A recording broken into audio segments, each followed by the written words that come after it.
folks, let's do the bonus tip number 11, enter progress. You're probably really going to be thinking, well, duh, I knew that. Oh, folks, you wouldn't believe how many project managers that I've talked to over the years whose idea of project management is printing out a Gantt chart on paper with no resources assigned, taping it up on the wall of their office and drawing X's through each Gantt bar when the task is done. And you know, that isn't good project management. So if we want to have an accurate schedule with a look ahead to see what's going on in the future of our project, we do need to first figure out how we're going to capture actual progress from our team members. We can do it a variety of ways. We can do it in team meetings, through email, through paper timesheets, through project server timesheets, whatever. But some way capture actual progress from your team members and then manually enter that in your project using your organization's methodology. And generally there's 3. You can enter progress using % of work complete, actual work, and remaining work, or the use of a daily timesheet. But remember this as well. Without entering actual progress, you cannot analyze variance during the executing stage of the project. So let me get back to the project, and what I'll actually do is enter 1 week of progress. I'm going to right-click on the Select All button and choose the tracking table. The tracking table is one location where we can manually enter progress. I've actually set up a custom layout of the columns in the tracking table. So I have actual start, % complete, remaining duration, and actual finish.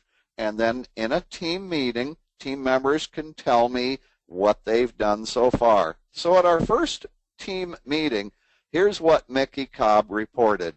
She said, I did actually start on September 14th as planned.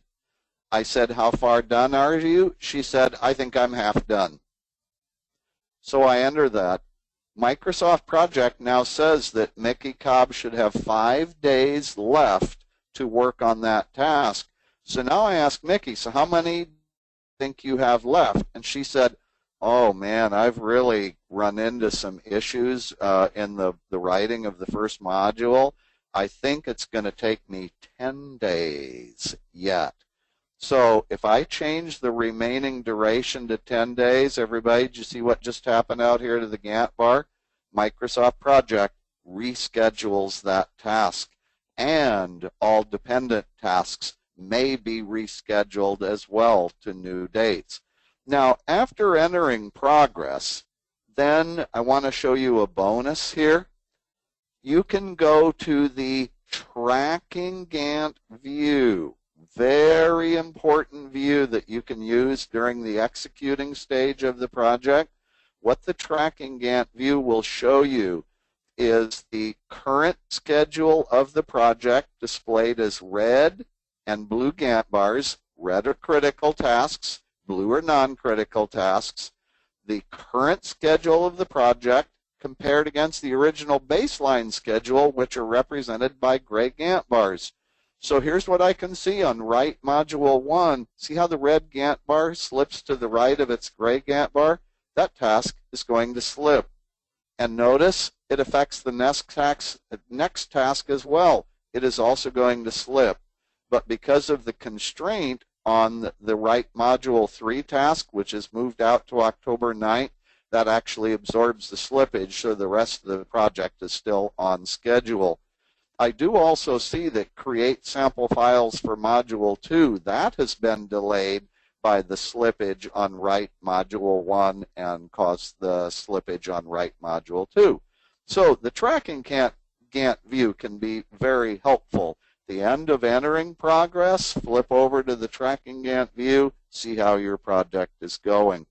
Now, I want to remind all of you that the 11 techniques I just presented, if you use all of them, this will lead to more accurate schedules in Microsoft Project.